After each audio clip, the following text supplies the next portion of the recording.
I just learnt about what Japan did in World War II in class. I've been shaking and crying ever since. This isn't the Sugoi Japan I know. This can't be real. Japan would never do that. I know from anime that Japan would never do this. Nandemo, nandemo, nandemo. This was a tweet from one person, probably a Weeaboo, that potentially allowed anime to let him become detached from reality. He was possibly distracted by stoic protagonists, hilarious sidekicks, and glorious waifus, so that he couldn't process the idea that Imperial Japan committed some of the most atrocious war crimes known to man. Whether or not it was legitimate, this tweet would go viral as it struck a chord with many people. How would an anime-obsessed weeb react when they found out about the darkest parts of Japan's history? Well, that's the sort of thing that we'll be discussing today. After the success of my video on Unhinged Brony events, I've decided that this is going to be a new series on the channel called Inciting Incidents, because I'll be giving you guys the insight on various obscure stories within fanbases. So to continue on my quest to do just that, let's begin with a boy whose hatred of Dragon Ball Z led him to commit a crime in front of hundreds of people.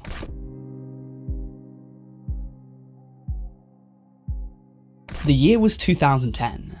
The location, Christchurch, New Zealand. More specifically, at a convention called Christchurch Armageddon. By all accounts, this convention seemed to be going to plan. Judging by various videos uploaded to YouTube, this anime convention was fairly typical. Nothing too out of the ordinary for anime fans. But then came the event that would change everything, and leave the attendees in shock and horror. The now infamous Kamehameha competition. The rules were simple. All you needed to do was perform the best Kamehameha, and the audience would vote for you via claps and applause. For anyone that doesn't know what a Kamehameha is the most well-known finishing move in the Dragon Ball series. The chances are you probably saw the weeb kids in school using this move in the playground right before they ran off with their arms flapping behind their backs. Now this year, there was stiff competition to say the least. The likes of the Blue Spirit, the Mario Brothers, and the shirtless ginger guy were all competing, so it would take something absolutely extraordinary to progress and win the day. And that's when this character enters the fray.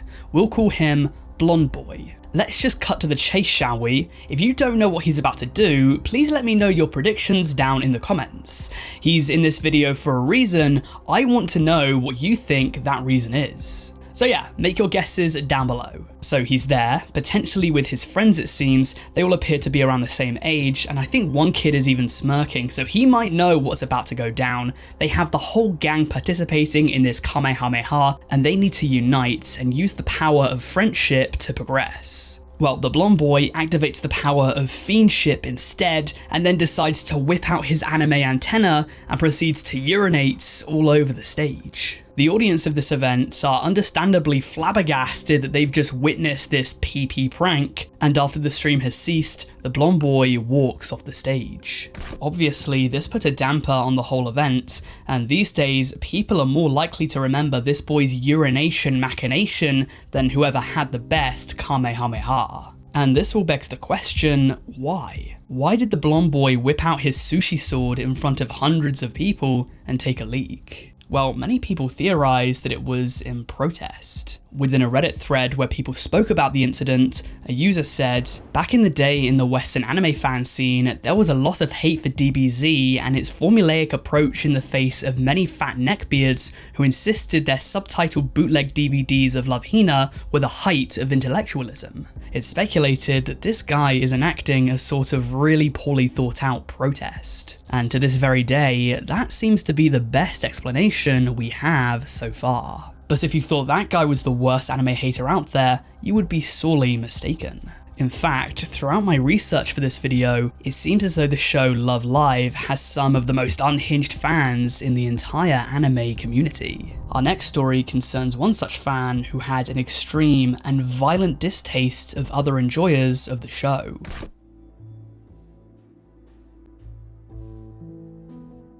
I think it's no secret that anime fans often hate other anime fans, whether it be because they have differing opinions on characters, whether it be because they like different shows to each other, or whether it be one prefers dubbed to subbed, they're constantly at each other's throats. Around Christmas time of 2015, however, a story would break concerning a 15-year-old student from Toyama City out in the west of Japan, who posted a picture up onto Twitter that read, "I'm going to kill every love liver in this country with my own hands until not even one remains. Love livers who have both scammed and thrown movie theatre leaflets all about while trampling them are incompatible with society. I can't leave any of them in this world. Hashtag spreading hope." Unfortunately, nobody ever archived his Twitter handle on the Wayback Machine. However, I was able to find what seemed to be a second account of his, which later tweeted, "Well, shit, looks like the cops are here," indicating that the police were able to track him down and put him in custody. The fascinating thing about this story, and what might come as a bit of a surprise, is that though you would assume that this boy hated Love Live on the basis that he wanted to cause physical harm towards fans of the show, actually quite the opposite was true. The police claim that he said something that would translate to the effect of, "I also like anime, but I hated the awful manners of other fans." And this statement would match up well to his tweet, as he took offence to people participating in what he called antisocial behaviour. People on forums were quite quick to make jabbing remarks at him, saying that it was likely because he wanted all of the show's waifus for himself, or that anime had ruined another life. But whatever the case, these threats would force the Love Live production company to up their security. It would also not be the last time that someone would make violent threats towards fans of Love Live. Nonetheless, this was yet another case of a disturbed anime incident. And that leads us perfectly into our next story, also concerning Love Live. This one has drama, intrigue, conflict, and let's not forget, anime body pillows.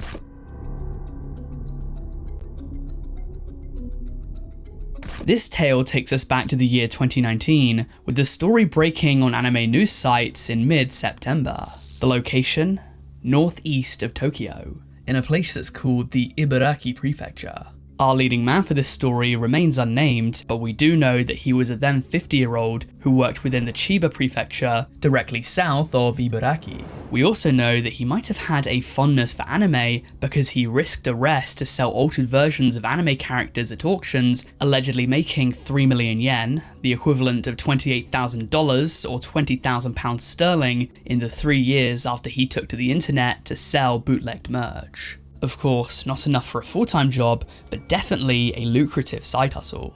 Though this action of selling merch that was not created by the studio or their associates violates the Japanese Copyright Act. This act allows authors to control the economic rights of adaptation and how that adaptation is monetized, and this law is taken very seriously in Japan. According to various sources, they claim that the potential penalty for intentionally breaking this law could be upwards of 10 million yen, equivalent to $66,000 or £54,000, as well as potentially facing prison time upwards of 10 years. Would this man see the full wrath of the Japanese courts and lose the next 10 years of his life?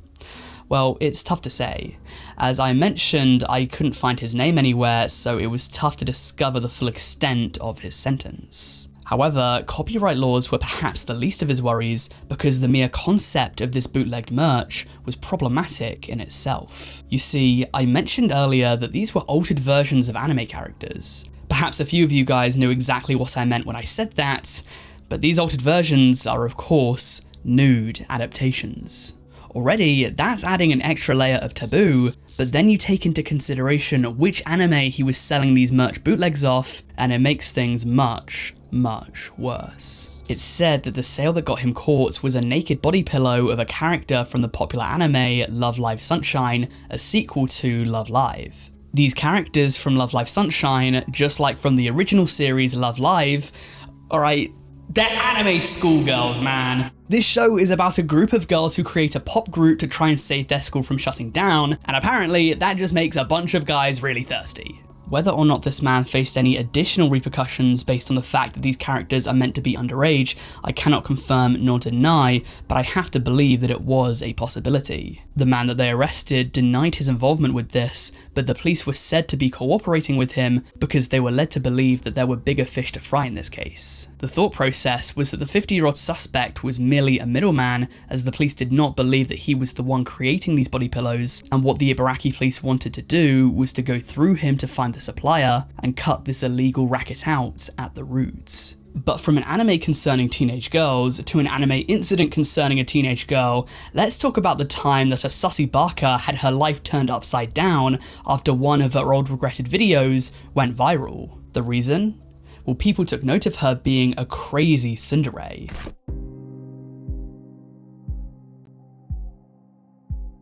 This video might ignite an old stored memory in your mind because its popularity was quite extreme all those years ago. In case you haven't seen this though, please allow me to give you some context before we play the clip. Essentially, a tsundere is an archetypal anime character, typically female, who acts quite coldly, perhaps even aggressively towards their crush, masking their inner feelings of love and adoration behind a facade of hostility. In this case, the tsundere girl did a very good job at portraying this sort of character.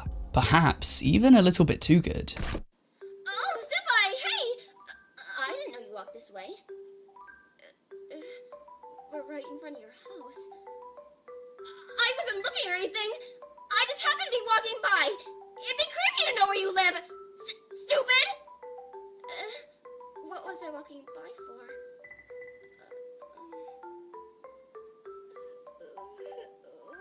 Okay! I had to give you something! Listen, don't get the wrong idea. I was just up at 4 a.m. cooking, like schoolgirls do, and it happened to be your favorite, and I thought maybe you'd like some since I had extra. Be grateful! Aha! How did I know it was your favorite?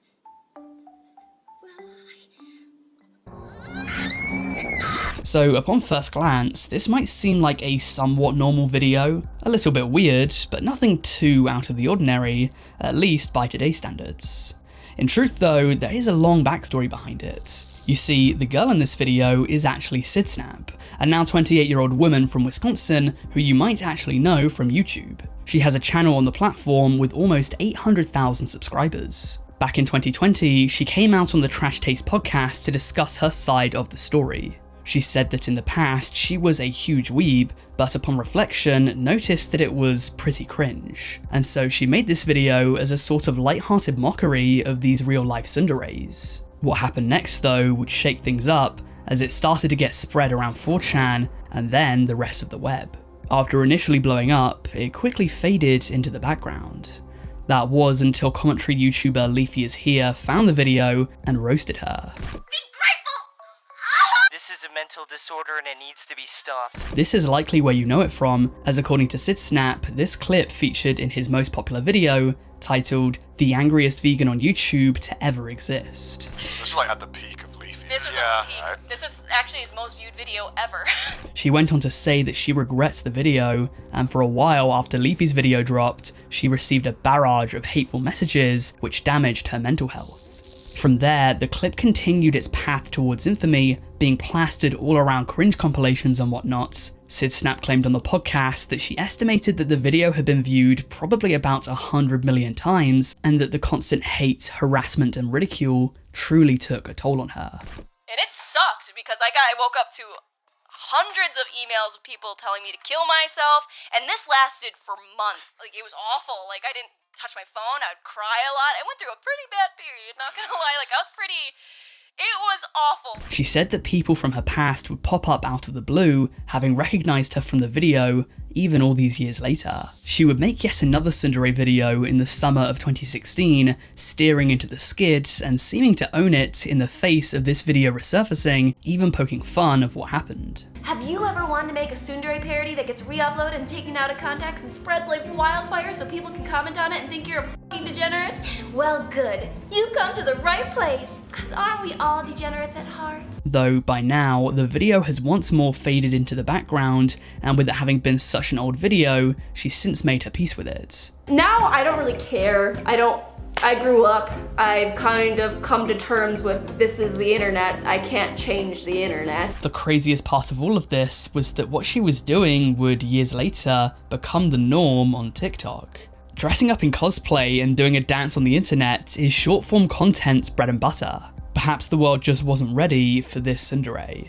But at least with Sydsnap having come to peace with what happened, this story has a bittersweet ending. The same thing could not be said for our next story, however, which is perhaps the darkest of the entire video. It's strange to think that the discussion of television could lead to a high-profile political blunder, but in November 2017, Japanese politician Ichita Yamamoto came under heavy fire for his comments, saying that a horrific crime was as a result of the assailants watching anime.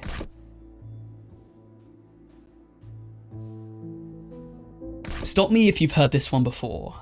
The person did it because they watched horror movies and played violent video games. Yeah, that old chestnut was used once again here, but compared to most instances where someone would say that, this one was for a much darker reason.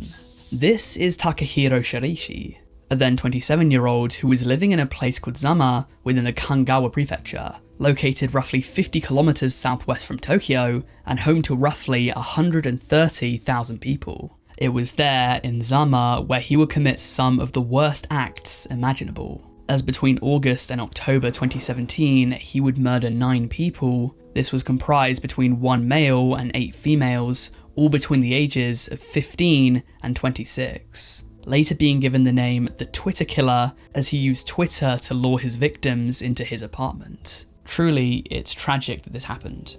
Many of these victims already had thoughts of ending it all. Many of them were already in a vulnerable state, not even to mention that many of them were very young, not even fully grown adults yet. Many people thought what happened afterwards, though, was of no help to anybody, as Japanese politician Ichita Yamamoto came out to blame this on violent video games and anime. Yamamoto is an experienced and high-ranking politician, being a member of the House of Councillors for 23 years, and having served as the Minister of State for Okinawa and Northern Territory Affairs under the now deceased Shinzo Abe. However, upon Shiraishi being arrested, the politician stated, "To put it simply, I think Shiraishi did this as though he was playing a video game. He's become unable to differentiate the world of reality from fiction. Recently, there are anime with bizarre, grotesque stories like what he did. I feel he has been heavily influenced by them." This was despite the fact that there was no substantial evidence that Shiraishi was an obsessive fan of anime. And therefore, many people were riled up because this baseless accusation was saying that A, people who enjoy violent video games and anime were unhinged lunatics that couldn't separate reality from fantasy, and B, it was getting in the way of an actual constructive dialogue being formed. There are a multitude of twisted reasons why someone might want to become a serial killer. In the case of Shiraishi, it seemed as though, among other things, he had given up on life and didn't fear the consequences for his actions. "If they hadn't caught me," he said, "I would regret nothing." He also stated that after his first murder, the rest were easy. At no point though did he even mention anime, and this is from a person who otherwise said a lot to the police and courts, even defying his own defense attorney, saying that his actions were of his own accord and winding up on Japan's death row because of it. In response to the backlash against Yamamoto, he profusely apologized, saying, "There's not a single concrete connection between the deaths and anime. To the people involved in anime production, as well as anime fans, I would like to say that my statement was incredibly impolite and entirely out of line for the head of the Liberal Democratic Party's Cool Japan Committee. I count myself as an earnest manga and anime fan. I deeply regret my careless words, and all I can say is that I made a huge mistake. I will take proper care never to make such baseless comments again." Moving on, it's known that anime fans throughout the world are renowned for caring about power levels. There have been many a heated argument about which anime character would walk away victorious in a hypothetical fight between two rivals. But what happens when these hypothetical fights are instead real? What happens when instead of them being between anime characters, they're between anime fanboys and haters?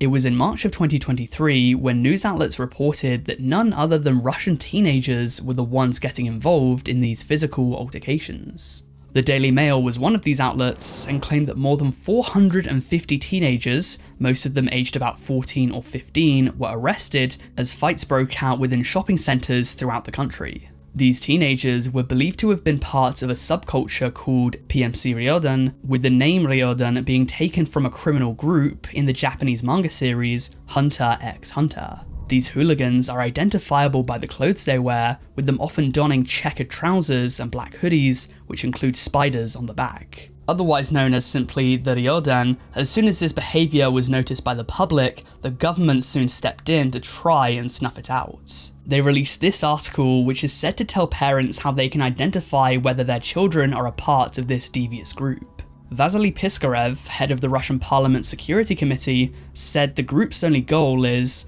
to destabilise through our youth. According to the Daily Mail, some others said that the arrested teens should be sent to the front lines in Ukraine.